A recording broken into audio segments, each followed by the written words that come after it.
다 같이 사도신경으로 신앙 고백하심으로 새벽 기도를 하나님께 드리시겠습니다. 나는 전능하신 아버지 하나님, 천지의 창조주를 믿습니다. 나는 그의 유일하신 아들, 우리 주 예수 그리스도를 믿습니다. 그는 성령으로 잉태되어 동정녀 마리아에게서 나시고 본디오 빌라도에게 고난을 받아 십자가에 못 박혀 죽으시고 장사된 지 사흘 만에 죽은 자 가운데서 다시 살아나셨으며 하늘에 오르시어 전능하신 아버지 하나님 우편에 앉아 계시다가 거기로부터 살아있는 자와 죽은 자를 심판하러 오십니다. 나는 성령을 믿으며 거룩한 공교회와 성도의 교제와 죄를 용서받는 것과 몸의 부활과 영생을 믿습니다. 아멘. 찬송가 213장 찬양하시겠습니다. 찬송가 213장입니다.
하나님의 말씀 함께 보겠습니다. 신명기 5장 19절 말씀입니다.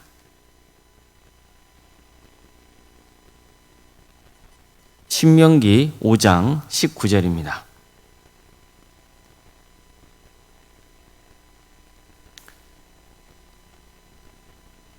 신명기 5장 19절 말씀을 함께 읽겠습니다. 도둑질하지 말지니라. 아멘. 오늘도 새벽기를 드리며 하나님의 은혜를 간구하는 모든 성도님들의 삶의 자리마다 또 하나님께서 친히 세우시고 다스리시는 광주 동암교회 위에 하나님의 은혜와 평강이 늘 충만하기를 주님의 이름으로 축원합니다.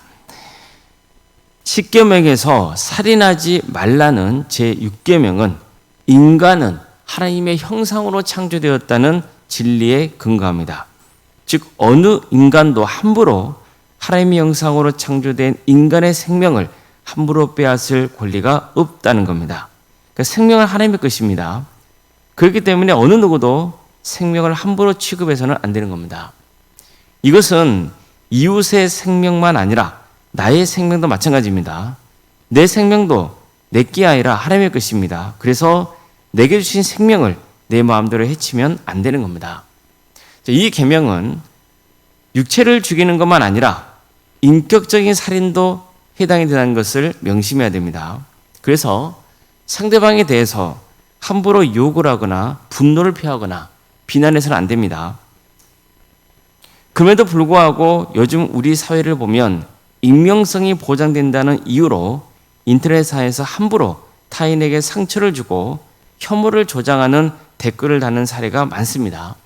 이 때문에 얼마나 많은 사람들이 정신적인 피해를 입고 있는지 모릅니다. 안타깝게도 극단적인 시도를 하는 경우도 있죠. 우리는 절대 그러지 말아야 됩니다. 또 상대방과 대화할 때 내 생각과 다르다 해서 감정을 앞세워서 그 사람에게 함부로 모욕을 하고 윽박을 지르고 화를 내고 또 욕을 하고 그래서는 절대로 안 되는 겁니다. 이거 역시 상대방의 인격을 살인한 겁니다. 계명을 어기는 겁니다. 절대 그래서는 안 됩니다. 이 점은 오늘 함께 살펴보려는 제8계명, 즉 도둑질하지 말라는 명령과도 연결됩니다. 성도 여러분, 사람이 중요합니까? 물질이 중요합니까? 당연히 사람의 생명이 더 소중하죠. 그래야 되는 겁니다. 하지만 어떻습니까? 가족 간에도 재산 문제 때문에 다투다가 서로 갈라지고 급기야 해치는 일들까지 벌어지잖아요. 인간의 생명보다 재산을 더 소중하게 여겼기 때문이에요. 신명기에 등장하는 이스라엘과 동시대를 살았던 고대 민족들, 이방 민족들의 경우를 보면요. 물건을 훔쳤을 경우 신체를 절단한다거나 사형을 시킨다거나 하는 법이 있었습니다. 뿐만 아니라 훔친 자의 사회적인 신분에 따라서 처벌받는 형벌의 종류도 달랐습니다. 하지만 하나님의 계명은 다릅니다. 도둑질했다고 해서 그 사람을 사형시키지 않아요. 몸을 절단하지 않습니다. 도둑질을 했으면 그에 따라 배상하도록 하는 것을 원칙으로 삼았어요. 사형으로 그 죄를 묻지 않습니다. 단 노예로 삼거나 팔기 위해서 사람을 훔치는 경우는 사형에 처하라고 했어요. 왜 그럴까요? 이 사람은 물건을 훔친 것이 아니라 하나님의 형상으로 지음받은 사람을 훔치고 그 사람을 물건처럼 취급했기 때문이에요. 그만큼 하나님이 강조하신 것은 사람의 생명이에요. 사람의 생명은 재산보다 가치 있다는 거예요. 그렇다고 해서 도둑질한 것을 가볍게 여기는 건 절대 아닙니다. 하나님께서는 십계명에서 도둑질하지 말라고 분명히 명하셨기 때문입니다. 남의 것을 함부로 훔치면 안 됩니다. 내 재산이 보호받아야 하는 것처럼 마땅히 이웃의 재산도 보호되어야 합니다. 선지자들도 이웃의 재산을 훔치는 행위에 대해서 강력히 비난했습니다. 비판했어요. 예를 들어서 호세아는 이렇게 탄식했습니다. 이스라엘 자손들아, 여호와의 말씀을 들으라. 여호와께서 이 땅 주민과 논쟁하시다니 이 땅에는 진실도 없고 인애도 없고 하나님을 아는 지식도 없고 오직 조조와 속임과 살인과 도둑질과 간음뿐이요 포악하여 피가 피를 뒤음이라. 이처럼 백성들이 십계명을 어기며 사는 현실을 개탄했습니다.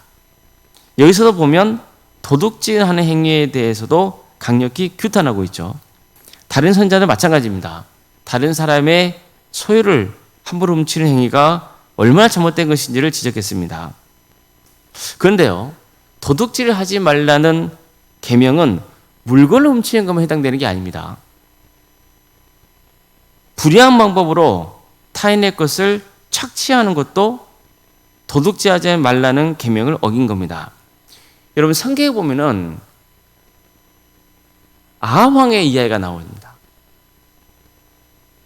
북이스라엘 왕이었던 아합이요, 어느 날 궁전 근처에 있는 나봇이 소유했던 포도원이 갖고 싶었던 거예요.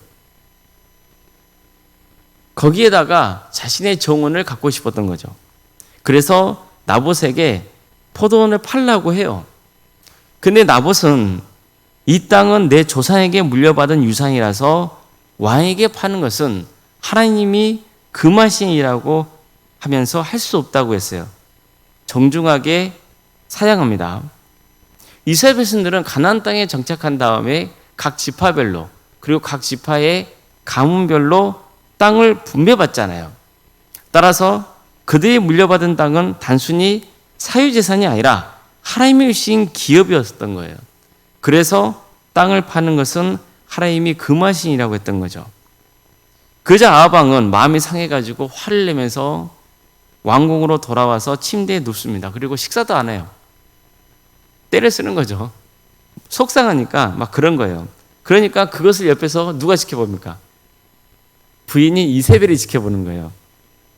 이 사실을 알고는 내가 그 포도원을 당신에게 주겠다, 그렇게 약속하고는 흉계를 꾸미잖아요. 자신의 힘을 악용해서 사람들을 매수하고 나봇이 하나님과 임금을 저주했다는 누명을 뒤집어 씌워버려요. 그래서 돌에 맞아 죽게 하죠.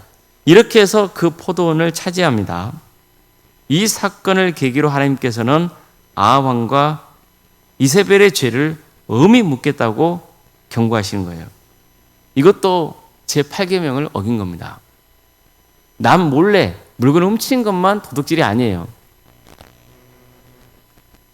불법적으로 부를 축적하고 착취하는 행위도 해당이 되는 거예요.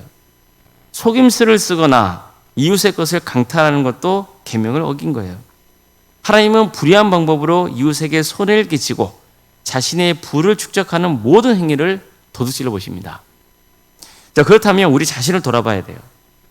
나는 다른 사람의 재산을 몰래 훔친 적이 없기 때문에 도둑질하지 말라는 계명을 지켰다, 이렇게만 단순하게 생각하면 곤란하다는 거예요. 자신의 이득을 얻기 위해서 뇌물을 사용한다든가 권력을 이용한다든가 상대방을 속여서 이득을 더 취한다든가 고용된 직원을 착취해서 이득을 얻으려 한다거나 하는 모든 행위가 도둑질하지 말라는 계명을 어긴 겁니다. 하여간 이웃에게 손해를 끼치면서 내 이득을 취하려는 것, 불법적인 관행으로 재산을 모으는 것 등 다 도둑질에 해당합니다. 자, 그럼 이건 어떻습니까? 하나님께서는 이스라엘 백성들에게 이런 명령을 내린 적이 있잖아요. 가난한 자들을 위해서 추수할 때는 밭 못 트니까 다 베지 말라 하셨죠. 또 추수하면서 떨어진 곡식은 주지 말라 하셨어요. 뭐 때문입니까? 가난한 사람들을 위해서잖아요. 그 사람들이 그 밭에 있는 곡식을 거두어서 생계를 유지할 수 있도록, 끼니를 때울 수 있도록 배려하라, 이 말이에요. 그런데 기어이 밥 못 트니까 다 베고 땅에 떨어진 곡식을 모조리 걷어들였다면 이건 도둑질입니까, 아닙니까? 아니, 내 땅에서 난 것을 내가 걷어들였는데 이게 왜 도둑질이냐? 그럴 수 있잖아요. 도둑질입니다. 왜 그렇습니까? 하나님 앞에서는 그게 도둑질인 거예요. 하나님은 가난한 자들 위해서 남겨두라 했잖아요. 근데 그것을 다 챙겼으니까 그건 훔친 거예요. 누구의 것을 훔친 거예요? 하나님의 것을 훔친 거예요. 엄밀히 말하면 하나님께서 훔친 것이고, 또한 가난한 자들의 것을 훔친 거예요. 우리에게 주어진 모든 물질은요, 하나님의 것입니다. 하나님을 믿는 성도가 이런 물질관을 가져야 되는 거예요. 하나님이 맡겨주신 거예요. 따라서 우리는 하나님의 것을 잘 관리하는 청지기인 거죠. 그래서 내게 맡겨주신 물질을 손용하지 않고 그걸로 탐욕을 부리는 것, 그것은 하나님의 것을 도둑질하는 거예요. 우리는 늘 사람의 생명이 물질보다 더 소중하다는 것을 명심해야 됩니다. 이 원칙이 깨질 때 사회는 불행해지는 거예요. 하나님의 창조 질서에 반하는 짓이기 때문입니다. 우리는 나의 생명과 재산이 소중하듯이 이웃의 생명과 재산도 소중하다는 것을 늘 명심해야 됩니다. 그래서 하나님 뜻에 합당한 삶을 살아서 주님께 칭찬받고 이 세상에서도 선한 영향을 끼치는 복된 성도님들이 되시기를 주님의 이름으로 축원합니다. 기도하시겠습니다.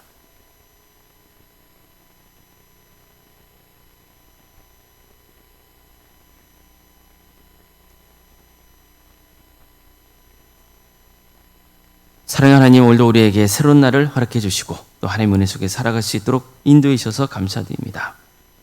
주님, 주께서 우리에게 주신 계명, 그 계명 하나하나를 살펴볼 때마다 그 속에 담겨있는 하나님의 뜻이 얼마나 오묘하고 깊은지를 깨닫게 됩니다.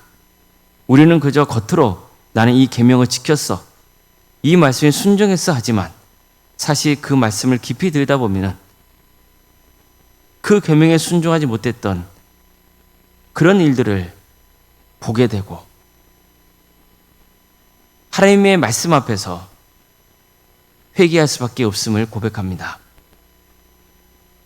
우리가 하나님의 말씀을 바르게 알고 바르게 익혀서 주님의 말씀에 합당한 삶의 길을 가게 하여 주시고, 그래서 이 땅에 살아가는 동안 하나님께 영광 올려드리고 또 세상에 선한 영향을 끼치는 그런 복된 길을 가는 우리 모두가 되게 하여 주시옵소서. 사랑의 주님, 주께 친히 세우신 광주 동암교회, 이 교회가 하나님의 역사로 신앙의 명가를 세워가고 예수님의 말씀으로 인자를 양성하고 또 성령님의 능력으로 선한 영향을 끼치는 거룩한 공동체가 되게 하여 주시옵소서. 복음으로 하나 되는 공동체, 사랑으로 하나 되는 공동체가 되게 하여 주시옵소서. 우리 성도들을 모두가 머리 대신 예수 그리스도의 중심으로 각각의 지체가 되어서 서로를 소중하게 여기고 함께 협력하여서 주의 나라를 위해서 힘쓸 수 있도록 인도하여 주시옵소서. 주님, 우리 성도들의 가정을 지켜주시고 선하게 인도하여 주시옵소서. 유체적인 질병으로 치료받고 있는 성도들이 있습니다. 주님께서 그 영혼을 불쌍히 주셔서 치유와 회복의 역사를 허락하여 주시옵소서.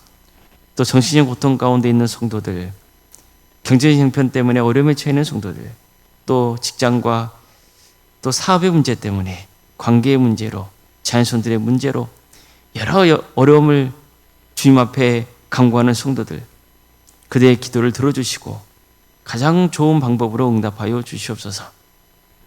기도하면서 하나님의 뜻을 구하게 하여 주시고 그 뜻을 깨닫는 역사가 있도록 도와주시고 또 순종의 길을 가게 하여 주시옵소서. 늘 우리는 내 고집을 하나님의 뜻이라고 여기며 살아갈 때도 있습니다. 주님, 사탄이 그렇게 유혹할 때도 있습니다. 성령님께서 우리를 주관하여 주시고 함께하여 주셔서 진정한 하나님의 뜻이 무엇인지를 깨닫게 하여 주시고 그 뜻에 순종하는 복된 길을 가는 우리 모든 성도들이 될 수 있도록 인도하여 주시옵소서. 내 고집을 내려놓고 오직 하나님의 뜻을 구하는 복된 성도들 되게 하여 주시옵소서. 주님, 학업으로 직장으로 공복으로 여러 편 가운데 객지에 나가 있는 성도들이 있습니다. 어디에 있든지 그의 안전을 지켜주시고 그대의 삶 가운데 동행하여 주시옵소서. 하나님을 예배하는 예배자의 길을 갈 수 있도록 인도하여 주시고 또 때가 되면은 다시 함께 주의를 위해서 힘쓸 수 있는 그런 은혜가 있게 하여 주시옵소서. 자녀 잉태를 바라는 가정이 있습니다. 또 출산을 앞둔 가정도 있습니다. 주님, 생육과 본성의 축복이 함께하는 복된 가정 될 수 있도록 도와주시옵소서. 우리 자녀손들에게 구원의 은혜를 베풀어 주시고 믿음의 자리에서 멀어져 있다면 그들이 다시 돌아올 수 있도록 인도하여 주시옵소서. 그들에게 은사와 달란트를 주셔서 주의 나라를 위해서 힘쓸 수 있도록 인도하여 주시고, 또 대학 진학을 위해서 준비 중에 있는 우리 자녀들이 있고, 또 취업과 또 결혼을 위해서 기도 중에 있는 우리 성도들이 있사오니 주님께서 그들의 인생을 주관하시고 다스려 주시옵소서. 우리 교회 여러 부서를 가심에 감사드립니다. 유치부, 아동부, 중고등부, 청년부에 이르기까지 각각의 부서마다 주께서 은혜 베풀어 주셔서 한 영혼 한 영혼이 예수님을 인격적으로 만나는 역사가 있게 인도하여 주시옵소서. 또 구원의 방주가 되어서 많은 영혼들이 주님께로 돌아오는 역사가 있도록 인도하여 주시고, 이를 위해서 교육자들과 또 선생님들이 헌신하고 있사오니 그들 가운데 함께하여 주시옵소서. 또 우리 동암교회 모든 성도들이 다음 세대를 위해서 함께 기도하며 마음을 모을 수 있도록 도와주시고 헌신할 수 있도록 인도하여 주시옵소서. 구역과 자치기관, 또 전도특공대와 중보도 특공대, 선교 동아리, 그리고 동암지휘센터와 사랑의 식당, 또 찬양으로, 차량봉사로, 또 식당봉사로 여러 손길들이 주님 앞에 섬기고 있사오니 주님께서 그들을 긍휼해 주시고 함께하여 주시옵소서. 특별히 우리 교회에 세워진 소그룹들이 있습니다. 그 소그룹이 잘 세워져서 또 하나의 교회가 세워지는 역사가 있게 하여 주시고, 이루에서 섬기고 있는 우리 성도들 주님 세임 주셔서 그 일을 능히 잘 감당할 수 있도록 인도하여 주시고, 무엇보다도 하나님의 위로가 늘 함께하는 역사가 있게 하여 주시옵소서. 원로선생과 사모님 성령 충만케 하여 주시고 평안의 축복을 부어주시고 신앙의 명가로 세워지는 역사가 있게 하여 주시옵소서. 내일은 주일입니다. 우리 성도들 한자리에 모여서 주님을 예배할 때에 성령 충만한 예배가 되게 하여 주시옵소서. 우리 모든 성도들 주일 성수라고 하는 하나님의 명령을 따르고 순종하는 그런 성도에게를 가게 하여 주시고, 그래서 그 예배를 통하여서 다시 우리의 신앙이 세워지고 잘하는 역사, 그래서 열매 맺는 축복을 허락하여 주시옵소서. 이 나라의 민족을 주께서 늘 긍휼해 주셔서 하나님의 공의와 정의가 바로 세워지는 역사가 있게 하여 주시고, 억압받고 있는 북한 동포들 하루 세계 해방과 자의 기쁨을 맛보게 해주시고, 주님 하나님 나라에 선신하고 있는 목회자들과 선교사들을 늘 기억하여 주셔서 그들의 헌신을 통하여서 많은 구원의 열매가 맺어주는 축복을 부어 주시옵소서. 모든 걸 주님께 의지하오며 살아계신 예수님의 이름으로 기도드리옵나이다. 아멘. 하늘에 계신 우리 아버지, 아버지의 이름을 거룩하게 하시며 아버지의 나라가 오게 하시며 아버지의 뜻이 하늘에서와 같이 땅에서도 이루어지게 하소서. 오늘 우리에게 일용할 양식을 주시고 우리가 우리에게 잘못한 사람을 용서하여 준 것 같이 우리 죄를 용서하여 주시고 우리를 시험에 빠지지 않게 하시고 악에서 구하소서. 나라와 권능과 영광이 영원히 아버지의 것입니다. 아멘.